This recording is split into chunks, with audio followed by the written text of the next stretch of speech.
नमस्ते मित्रांनो. CCMP course आणि MMC registration याबाबत मी अ, वैद्यकीय शिक्षण व औषधी द्रव्य विभाग यांच्याकडे एक RTI केला होता आता मागच्या महिन्यात.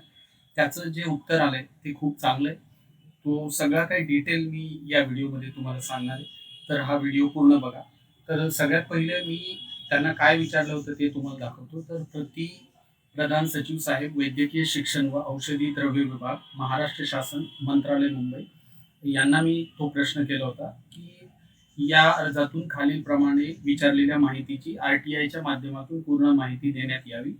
महाराष्ट्र शासनाने नेमलेल्या होमिओपॅथी सल्लागार समिती, महाराष्ट्र शासन यांनी माननीय प्रधान सचिव, वैद्यकीय शिक्षण व औषधी द्रव्य विभाग यांच्याकडे 27/3/2024 रोजी माननीय उपमुख्यमंत्री वित्त यांच्याकडे झालेल्या दिनांक 23/10/23 बैठकीतील मुद्दा क्रमांक 1 प्रमाणे शासन मान्य certificate course in modern pharmacology उत्तीर्ण डॉक्टर्स यांची महाराष्ट्र मेडिकल काउन्सिल यामधील नोंदणी व इतर बाबीबद्दल अहवाल सादर केला आहे. त्यावर आजपर्यंत आपल्या विभागाने घेतलेल्या निर्णयाची संपूर्ण माहिती सत्य कॉपीमध्ये देण्यात यावी. वरील माहिती संसद, विधानसभा आणि विधिमंडळ यांनी विचारल्यास नाकारली जाऊ शकते का? आणि RTI नियम 6/3 अंतर्गत RTI योग्य त्या PIO कडे हस्तांतरित करण्यास अपयशी झाल्याबद्दल तपशील देखील प्रदान करणे. धन्यवाद. तर जो महाराष्ट्र शासनाने एक सल्लागार समिती नेमली, ज्याच्यामध्ये डॉक्टर इंदुलकर मॅडम, त्यानंतर डॉक्टर बाहुबली शहा, त्यावेळचे प्रशासक डॉक्टर हरपळे सर आणि अजून काही मेंबर असे ते लोक त्यांनी मिळून एक अहवाल सादर केला. तो अहवाल त्यांनी महाराष्ट्र शासनाच्या वैद्यकीय शिक्षण व औषधी द्रव्य विभाग यांच्याकडे 23/10/2023 या रोजी जी बैठक झाली, त्या बैठकीचा मुद्दा घेऊन मला वाटतं तो अहवाल 27/3/2024 ला सादर केला. तो अहवाल जेव्हा सादर केला गेला, तो अहवाल त्यावर शासनाने काय कार्यवाही केली हे मी ते विचारलं. तर त्यांनी मला ह्याचं उत्तर नाही दिलं. अ, त्यावेळेला एक त्यांनी काय केलंय, की अ, एक मिनिट द्या. अं, काय मला त्यांनी उत्तर नाही दिलं त्यावेळेला. हां, हे बघा मला काय सांगितलं त्यावेळेला त्यांनी. तर हे मी दाखवतो तुम्हाला. त्यांनी ॲक्चुअली हे पूर्ण होणार नाही. मोठं होत नाही का? ठीक. हां. तर ह्याचं उत्तर त्यांनी काय दिलं, की माहितीचा अधिकार अधिनियम 2005 मधील कलम 8(1) ज मधील तरतुदीप्रमाणे मंत्रिमंडळाची कागदपत्रे तसेच मंत्री परिषद, सचिव व इतर अधिकारी यांची विचार विमर्शाने अभिलेख, परंतु मंत्रिमंडळाचे निर्णय, त्यांची कारणे आणि ज्या आधारावर ते निर्णय घेण्यात आले, ही सामग्री ही निर्णय घेतल्यानंतर किंवा ते प्रकरण पूर्ण झाल्यावर किंवा समाप्त झाल्यावर जाहीर करण्यात येईल. परंतु आणखी असे की या कलमामध्ये निर्दिष्ट करण्यात आलेल्या अपवादांतर्गत असणाऱ्या बाबी प्रकट करण्यात येणार नाहीत. सदर कलम 8 झेड किंवा झेड नुसार आपणास माहिती पाहिजे असलेली माहिती सचिव व इतर अधिकारी यांच्या विचार विमर्शाने अभिलेखांतर्गत असल्याने आपणास माहिती उपलब्ध करून देता येत नाही. वरील माहितीबाबत आपले समाधान झाले नसल्यास आपण उक्त अधिनियम कलम 19 पोट कलम 1 अन्वये प्रथम अपिलीय अधिकारी तथा उपसचिव अधिनियम वैद्यकीय शिक्षण व औषधी द्रव्य विभाग 9वा मजला, गोकुळबाग, तेजपाल रुग्णालय, लोकमान्य टिळक मार्ग, मुंबई यांच्याकडे 30 दिवसात अपील. तर मला यांनी माहिती दिली नाही म्हणून मी जे उपसचिव आहेत त्यांच्याकडे अपील टाकली. त्या अपीलमध्ये मी काय लिहिलंय, तर अपीलमध्ये मी असं त्यांना लिहिलं, की हे त्या अपीलांचं नाव. तर त्यांना मी काय लिहिलं बघा, मी RTIच्या नियमाप्रमाणे मागितलेली माहिती मला पुरवण्यात आली नाही. त्यासाठी सबब RTI नियम 8(1) हे कारण दिले गेले. तरी आपल्या निदर्शनास अ, आणून इच्छितो, मी मागितलेली माहिती ही काही वैयक्तिक माहिती नाही. जर ही माहिती आपण विधानसभा, विधान परिषद, आमदार, खासदार यांना देऊ शकता तर जनतेला देण्यात यावी असा नियम सांगतो. त्याचे उदाहरण म्हणून सुप्रीम कोर्टच्या केस, त्याचे नंबर त्यांना टाकून दिले 2. याच्यामध्ये मला डॉक्टर पंकज तितर यांनी खूप मदत केली. तसेच डॉक्टर क्षीरसागर यांनी देखील मदत केली. हे कोर्ट केस वगैरे शोधून देण्यासाठी. तसेच आपल्या निदर्शनास आणून देऊ इच्छितो, की विचारलेली माहिती ही महाराष्ट्रातील जनतेच्या आरोग्यविषयक व्यापक जनहित लक्षात घेता विचारलेली आहे. यामध्ये कोणाचीही वैयक्तिक माहिती विचारण्यात आली नाही आहे. तसेच उत्तरात सांगितल्याप्रमाणे विचारलेल्या माहितीवर पूर्ण निर्णय झाल्यानंतर ती माहिती पुरवण्यात यावी.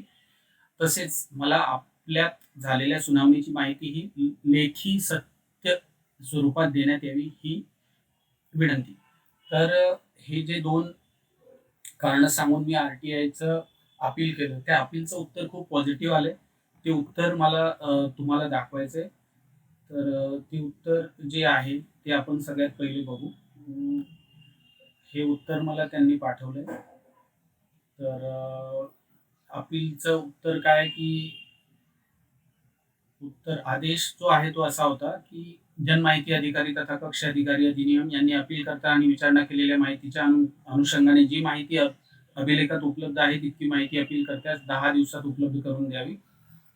तर जेवढी माहिती त्यांच्याकडे आहे ती मला त्यांनी उपलब्ध करून द्यावी 10 दिवसात. आणि तरी पण माझं समाधान नाही झालं तर मग मी परत सेकंड अपीलमध्ये जाऊ शकतो. पण सध्या तरी ही माहिती अ, तुमच्यापर्यंत पोहोचावी असे मला वाटतंय. म्हणून मी ही व्हिडिओ तयार करतोय. हे जे आहेत अजित सासुलकर उपसचिव आहेत याचे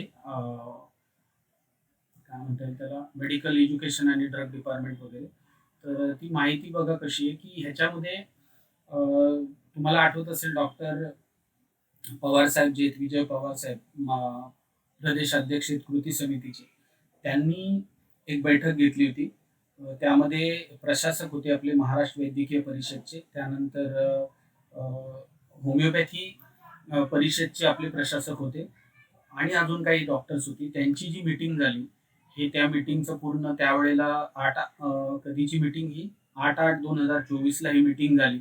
त्या मीटिंगचा पूर्ण वृत्तांत मला दिला. त्या वृत्तांतामध्ये काही खूप महत्त्वाच्या गोष्टी आहेत. त्या याच्यातून आपल्याला दिसून येतील. बघा या मीटिंगमध्ये कोण-कोण होतं. हे सगळ्या आपल्याला गरजेच्या नाहीत. आपल्यासाठी ज्या गरजेच्या वस्तू आहेत, ते म्हणजे त्याच्यातून जो इन्फरन्स निघाला तो. तर इन्फरन्स जो आहे तो महत्त्वाचा मी तुम्हाला सांगतो, की बैठकीचा मुद्दा काय होता, की राज्य सरकारने एम-बी-बी-एस कॉलेजमध्ये 2016 पासून होमिओपॅथी डॉक्टरांसाठी सुरू केलेल्या मॉडर्न फार्मॅकॉलॉजी अभ्यासक्रम उत्तीर्ण डॉक्टरांना विधिमंडळाने पारित केलेल्या कायद्यानुसार महाराष्ट्र मेडिकल काउन्सिलमध्ये शेड्यूल 28 मध्ये नोंदणी मिळण्याबाबत. तर हे नियमानुसार आपल्याला भेटायला पाहिजे असं या बैठकीत होतं. अ, तर ह्याच्यामध्ये काय झालं तर बैठकीत घेण्यात आलेले निर्णय, त्या बैठकीत जे निर्णय घेण्यात आले ते एक असे: राज्यात आधुनिक वैद्यक शास्त्रामध्ये वैद्यकीय व्यवसायाकरता आधुनिक औषधशास्त्र प्रमाणपत्र अभ्यासक्रम certificate course in modern pharmacology उत्तीर्ण नोंदणीकृत होमिओपॅथिक वैद्यकीय व्यावसायिकांना शासनाने 25/6/2014 रोजीच्या अधिसूचनेद्वारे महाराष्ट्र समिती चिकित्सा वैद्यक व्यवसायी अधिनियम 1960 व महाराष्ट्र वैद्यकीय परिषद अधिनियम 1965 मध्ये केलेल्या सुधारणेनुसार महाराष्ट्र वैद्यकीय परिषदेने अंमलबजावणी करणे आवश्यक असल्यासंदर्भात प्रदेश अध्यक्ष महाराष्ट्र राज्य होमिओपॅथिक डॉक्टर्स कृती समिती यांनी व अन्य उपस्थितांनी बाजू मांडली. तर यावेळेला डॉक्टर पवार सर असतील आणि त्यांचे जे काही सहकारी आहेत त्यांनी त्या ठिकाणी उत्कृष्टरित्या जी काही आहे ती आपली बाजू मांडली. त्या अनुषंगाने प्रशासक महाराष्ट्र वैद्यकीय मुंबई यांनी सन 2014 मधील अधिनियम दुरुस्तीत इंडियन मेडिकल असोसिएशन पुणे शाखा यांनी उच्च न्यायालयामध्ये दाखल रिट याचिका ही न्यायालयीन प्रकरण निदर्शनास आणून त्याबाबतची सुनावणी 8/8/2024 रोजी असल्याचे. आता त्यांनी काय सांगितलंय की IMA ने जी केस केली आहे 2014 मध्ये जे प्रकरण आहे त्यामध्ये रिट पिटिशन दाखल केली असं त्यांनी सांगितलं असल्याचे आणि त्याची सुनावणी होती 8/8/2024 ला. तसेच सदर न्यायालयीन प्रकरणात अंतिम आदेश पारित होईपर्यंत महाराष्ट्र वैद्यकीय परिषदेमध्ये आधुनिक औषधशास्त्र प्रमाणपत्र या उमेदवारांना नोंदणी देणे योग्य होणार नाही असे नमूद केले. त्यांचं असं म्हणणं होतं की ही प्रकरण न्यायालयीन असल्यामुळे यांची नोंदणी घेतली जाणार नाही असं कोणाचं म्हणणं होतं, MMC चं. आता काय झालं या प्रकरणी चर्चे हे खूप महत्वाचे आहे. आता मी जे सांगतोय हे खूप महत्वाचं आहे. यावर जास्त लक्ष केंद्रित करा. या प्रकरणी झालेल्या चर्चेअंती सदर प्रकरणी माननीय उच्च न्यायालय मुंबई दिनांक 8/8/2024 रोजीच्या सुनावणीमध्ये काही आदेश पारित झाल्यास ते आदेश विचारात घ्यावेत. आता 8/8ला तर सुनावणी झाली नाही, त्यामुळे ते आदेश नाही. जर काही ठोस आदेश पारित झाले नाहीत, आता त्यावेळेला ठोस आदेश पारित झाले नाही, तर दिनांक 14/3/2016 रोजीचे माननीय न्यायालयाचे निर्देश 14/3/2016 जे न्यायालयाने निर्देश दिले ते महाराष्ट्र समचिकित्सा वैद्यकीय व्यवसाय अधिनियम 1960 व महाराष्ट्र वैद्यकीय परिषद अधिनियम 1965 यामध्ये करण्यात आलेल्या सुधारणा या बाबी विधी व न्याय विभागाचे निदर्शनास आणून प्रस्तुत विषयावर विधी व न्याय विभाग आणि सरकारी वकिलांचे अभिप्राय घेऊन नियमानुसार पुढील कार्यवाही करण्यात यावी असे निर्देश माननीय प्रधान सचिव वैद्यकीय शिक्षण विभाग यांनी दिले आणि बैठक संपन्न झाली. तर हे जे काही शेवटचे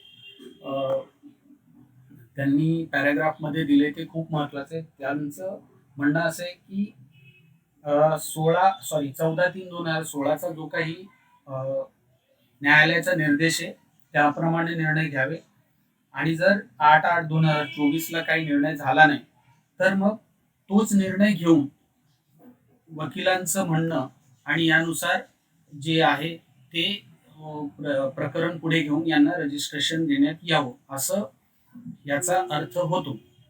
तरी अजून मला यामध्ये बरीचशी माहिती मिळणे अपेक्षित आहे. मी प्रयत्न करतो की अजूनही यामधून माहिती मिळेल आणि आपणही आपल्या पद्धतीने काहीतरी असं प्रयत्न करावे की जेणेकरून आपल्या सर्वांचं जे अटकलेलं रजिस्ट्रेशन आहे आणि ज्यामुळे आपल्याला जॉब्स किंवा इतर संधी उपलब्ध होत नाही, तरी मी या व्हिडिओच्या माध्यमातून आपणास विनंती करतो की आपणही आपल्या पद्धतीने जे काही आपल्याला प्रयत्न करता येईल ॲटलिस्ट वैयक्तिकरित्या RTI करणे असेल किंवा आमदार खासदार यांच्या भेटी घेऊन त्यांचं हे प्रकरण निदर्शनास आणून देणं असेल असं करावं असं मला वाटतं. या व्हिडिओच्या माध्यमातून मी एवढंच सांगू शकतो की MMCचं रजिस्ट्रेशन हे केवळ काय म्हणता येईल त्याला न्यायालयीन प्रकरण असल्याचं कारण दाखवून दिलं जात नाही. त्यासाठी असा कोणतीही अडचण नाहीये, कारण शासनाने तो नियम बनवलाय. फक्त आणि फक्त IMA ची केस असण्याचं कारण दाखवून हे जे काही होतंय याला आपण साध्या भाषेत आडमुठेपणा म्हणू. तरी आपण आपल्या पद्धतीने ही माहिती आपल्याकडे साठवून ठेवावी. जर कुणाला ही कॉपी पाहिजे असेल त्याने मला व्हॉट्सअप करा किंवा ईमेल करा. आशा करतो या व्हिडिओच्या माध्यमातून आपल्याला ही सर्व माहिती समजली असेल. काही नसेल समजलं तरी तुम्ही मला कॉल करा किंवा व्हॉट्सअप करा किंवा ईमेल करा किंवा या व्हिडिओच्या खाली मला जे आहे ते तुम्ही कमेंट करा.